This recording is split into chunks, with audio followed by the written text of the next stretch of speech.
Halo guys, assalamualaikum warahmatullahi wabarakatuh. Apa kabar teman-teman semuanya? Nah guys, kali ini di depan kita sudah ada Toyota All New Avanza lagi. Dan kali ini saya akan cobain mobil ini. Tapi cobainnya bukan cuma di showroom, tapi saya akan cobain langsung di jalan raya. Seperti apa kira-kira mobil ini dibawanya? Apakah dia enak?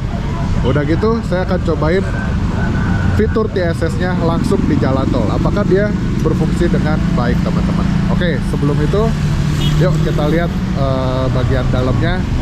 Nah, ini di sebelah saya udah ada Bro Bagus dari Halo Wijaya Toyota Ahmad Yani. Nah guys, sekarang saya akan tes mobil ini bersama Bro Bagus. Terima kasih ya buat Bro Bagus yang udah minjemin Avanzanya, bisa dites ke jalan tol ya teman-teman. Nah, buat teman-teman yang mau beli Toyota, silahkan ke Bro Bagus ya. Nanti nomornya saya cantumin di bawah sama Instagramnya sekalian. By the way, ini kalau di Wijaya berapa bro harganya bro? untuk yang TSS ini 294.750. Ini 294.750. Tipe Oke. CVT TSS. Yang non TSS nya 269.050. 269.050. 050. Oke, dapat diskon nggak nih? Diskon ada, Japri aja. Japri aja. Nanti nomornya ya teman-teman saya simpen di di kolom deskripsi atau di bawah sini teman-teman. Oke, sekarang kita akan pelajari dulu sistem-sistem TSS yang ada di mobil ini teman-teman ya. Nah, ada apa aja sih kira-kira di TSS-nya Avanza ini, apakah berbeda? Nah, oke, jadi di sini ada front vehicle departure alert ya teman-teman. Nah, ini front vehicle departure alert. Terus front vehicle departure alert timing. Jadi timingnya bisa kita setel juga, mau seberapa jauh ya mobil di depan sudah bergerak. Terus pre-collision warning timing, LDW ya, lane departure warning timing, steering assist. Nah, steering assist ini bisa diaktifkan dan dinonaktifkan. Dan mobil ini udah ada steering assist juga berarti ya teman-teman. Jadi kalau kita keluar jalur dia bisa koreksi sendiri.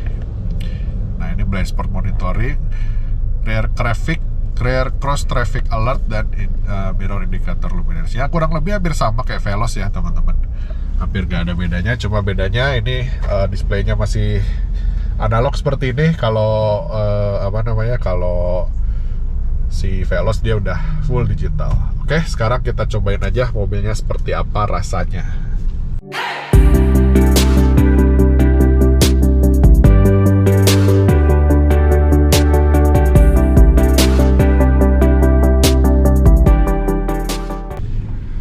Oke guys, fitur pertama yang akan kita coba adalah rear cross traffic alert ya teman-teman. Jadi kita akan cobain. Jadi fitur ini berfungsi ketika kita mundur dan ada kendaraan yang datang dari arah belakang ya. Nah, tadi udah bunyi ya teman-teman. Nah, gitu. Jadi kalau misalkan dia banyak kendaraan itu dia emang jadi gini nih. Nah, dari kanan kiri ya, dari spion kanan kiri ini ada bunyinya. Oke. Nah, jadi fitur ini cukup membantu kita ya teman-teman, membantu kita ketika kita mundur. Jadi kita nggak usah khawatir kalau misalkan ada kendaraan dari arah belakang ya teman-teman. Oke teman-teman, kita sudah di belakang kemudinya mobil ini dan sekarang saya akan menuju ke jalan tol ya teman-teman. Akan cobain seperti apa fitur TSS-nya ketika dia berfungsi di jalan tol. Nah, tapi sebelum itu, ini masih di jalan komplek, kita cobain sedikit di jalan yang agak bumpy. Nah, ini agak bumpy nih ya. Nah, dia kalau dari segi bantingan sebenarnya cukup enak ya, cukup nyaman. Cuma nggak bisa dibilang empuk, tapi juga nggak keras. Yang jadi notice saya itu adalah bunyinya teman-teman ya. Jadi kaki-kakinya ini agak berisik untuk ukuran sebuah mobil baru ya. Jadi ada bunyi gluduk-gluduk itu dari bagian depan itu kedengaran cukup jelas ya teman-teman. Gitu. Tapi untuk dari karakter bantingannya, ini mobil cukup nyaman kalau menurut saya. Pas ya bantingannya. Kalau terlalu empuk juga untuk mobil MPV kan gak enak ya. Ini kita coba ada polisi tidur.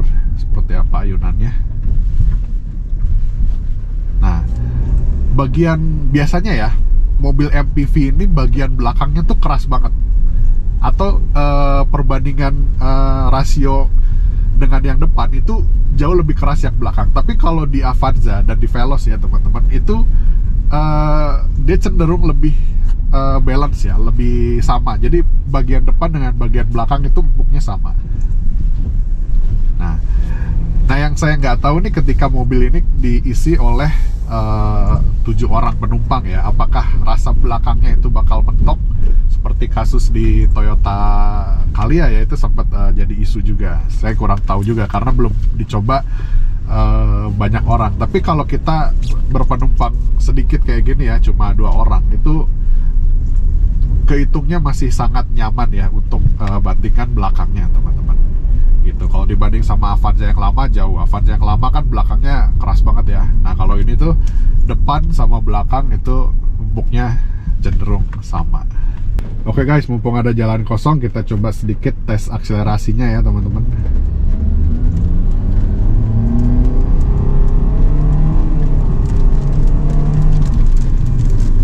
Oke. Ya lumayan ya. Tapi karena nggak ada power mode di mobil ini, jadi tenaganya itu tidak bisa tersalurkan dengan baik ya dengan CVT-nya. Ya sebenarnya nggak dibilang pelan juga nggak ya teman-teman, tapi sayangnya kayak agak ketahan untuk di RPM bawahnya. Tapi begitu dia udah RPM agak tinggi, dia tenaganya udah mulai lepas gitu. Nah kalau misalkan di Veloz kita waktu itu coba dengan power mode-nya ya, itu tenaganya itu udah lepas dari awal ya teman-teman. Nah sayangnya karena di sini tidak ada power mode, jadi karakter seperti itu tidak bisa kita dapatkan di Toyota Avanza. Dan kebetulan banget hujan guys. Nah ini suara hujan ya kalau kita dengerin nih. Ini buat ukuran sebuah low MPV, kalau kata saya ya, ini masih tolerable banget, masih sangat bisa diterima ya. Ini suara yang lebih terdengar jelas itu dari kaca depan teman-teman gitu, sedangkan dari bagian atap itu teredam dengan baik. Oke guys, nah sekarang kondisi lagi macet nih menuju pintu tol Muhammad Toha ya. Nah sekarang saya mau cobain, ada satu fitur yang unik yang di Veloz pun ada, namanya front vehicle departure warning ya teman-teman. Jadi kalau mobil di depan ini bergerak dan kita tidak segera maju, akan ada peringatan di display tengahnya teman-teman. Jadi ini berguna ketika kita lagi tidak fokus ke jalanan. Nah mobil depan bergerak, kita akan coba apakah dia berbunyi. Nah bunyi ya teman-teman, tulisannya front vehicle moving gitu, jadi mobil depan bergerak gitu. Jadi kalau misalkan kita lagi main HP nih ya, lagi gadgetan, lagi macet gitu kan, kadang-kadang orang suka bosen main gadget dan dia terlalu fokus sama gadgetnya sampai dia lupa bahwa di depannya mobilnya udah bergerak, jadi dia nggak fokus. Nah fitur ini berguna buat teman-teman yang sering dalam kondisi seperti itu. Jadi kalian nggak perlu nunggu diklaksonin dari belakang atau di maki-maki sama orang gara-gara kalian nggak maju-maju ya teman-teman gitu. Jadi ini fitur yang cukup berguna juga di lalu lintas yang padat teman-teman. Tapi ingat, jangan main HP ketika sedang berkendara ya guys. Nah, vehicle ahead moving, ini salah satu fitur yang cukup berguna dan fitur ini bekerja dengan baik. Oke teman-teman, sekarang akhirnya saya punya kesempatan buat cobain mobil ini di jalan tol Bandung ya teman-teman. Nah sekarang saya akan cobain seperti apa sih kira-kira fitur-fitur yang disematkan di mobil ini, terutama sistem safety sense-nya ya teman-teman, apakah dia bisa berfungsi dengan baik. Dan sekaligus kita akan coba seperti apa rasanya mobil ini ketika kita coba di jalan tol ya teman-teman. Oke, pertama ya yang unik, jadi ketika kita berkendara dalam eco mode, nah display di tengah ini dia akan berubah jadi warna hijau teman-teman ya. Ini menandakan bahwa kita sedang dalam pengemudi hemat gitu. Oke, sekarang kita akan coba pertama-tama kita akan coba dulu blind spot monitoring system ya teman-teman. Nah berfungsi dengan baik ya.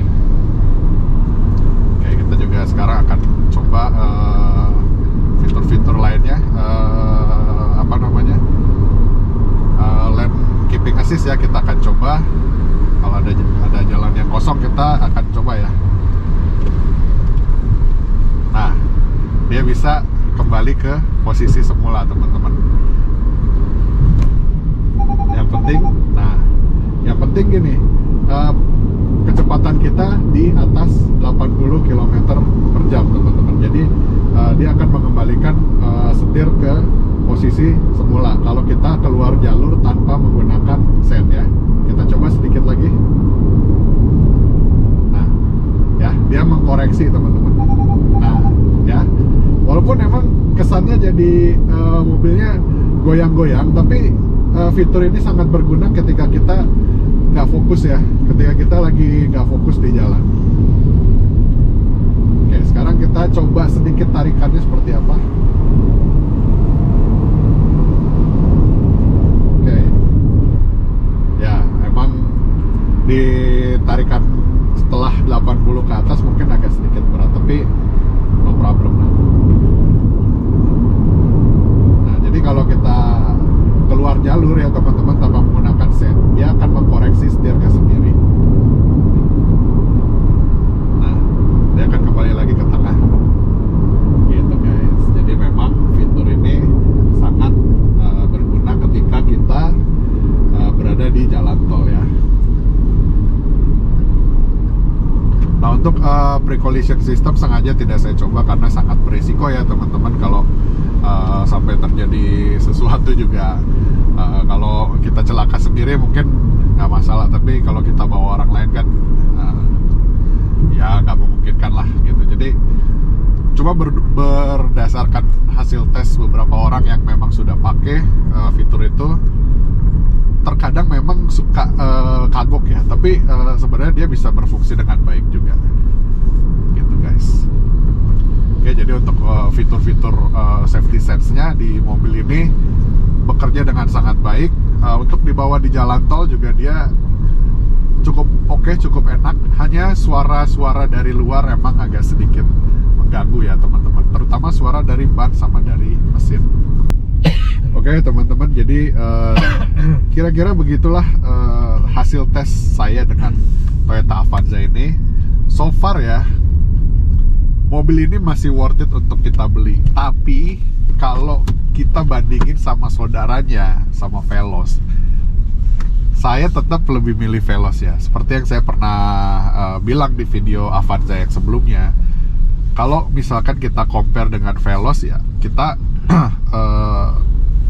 dapat fitur yang jauh lebih banyak ketika kita membeli Veloz dibandingkan mobil ini. Udah gitu selisih harganya hanya sekitar 30 jutaan ya. Bukan mengecilkan nominal uang, tapi dengan selisih 30 juta banyak banget fitur yang hanya bisa kita dapetin di Veloz. Kayak contohnya speedometer digital, headlamp auto, terus kamera 360. Di mobil ini nggak ada kamera 360 sayangnya gitu. Dan parking brake elektrik, terus udah gitu AC yang lebih bagus ya teman-teman, displaynya wireless charging, terus interior yang lebih bagus kualitasnya teman-teman ya, lebih premium gitu. Jadi menurut saya untuk harga segini Avanza masih oke, tapi kalau kita bandingkan dengan Veloz ya dia kalah. Makanya kenapa penjualan Avanza saat ini kurang bagus kalau dibandingin sama Veloz gitu. Bahkan dengan Daihatsu Xenia, saya pernah baca dari beberapa sumber itu penjualannya malah sedikit di atas Avanza. Kenapa? Karena dia menurut saya model eksteriornya lebih atraktif daripada Avanza gitu. Jadi Avanza ini saat ini sedang dalam posisi yang tidak diuntungkan. Cuman kalau kalian kerasa Avanza itu cukup ya, it's okay, nggak apa-apa. Jadi Avanza TSS ini juga sebenarnya sudah mencukupi kebutuhan kalian. Kita balik lagi, kita harus wise ya dalam membeli mobil gitu. Jangan misalkan dananya hanya cukup untuk beli Avanza, kita paksain ke Veloz gitu ya, nggak apa-apa. Kalau menurut saya sih Avanza juga not bad gitu. Cuma memang ada beberapa kekurangan yang kerasa di mobil ini gitu guys. Oke teman-teman, paling segitu aja dulu video kita kali ini dengan Toyota Avanza ini. overall mobil ini saya kasih nilai 7,5 ya teman-teman. Ngelihat perbandingan harga dengan apa yang kita dapatkan, saya kasih nilai 7,5. So mobil ini masih cukup worth it untuk kita beli, masih cukup oke, masih cukup enak dipakai untuk sehari-hari juga cukup. Nah yang saya salut, kekedapan cabinnya itu tidak jauh berbeda dengan Veloz, walaupun kalau dibandingkan dengan Veloz masih lebih kedap Veloz, tapi dibandingkan dengan rivalnya, dengan Expander, dengan LMPV yang lain ya, itu ini salah satu yang terkedap gitu. Oke, sampai sini dulu videonya. Kalau kalian suka boleh tekan tombol likes. Kalau kalian ada pertanyaan boleh tanya di kolom komentar. Jangan lupa juga di subscribe, dan sampai ketemu di video selanjutnya. Wassalamualaikum.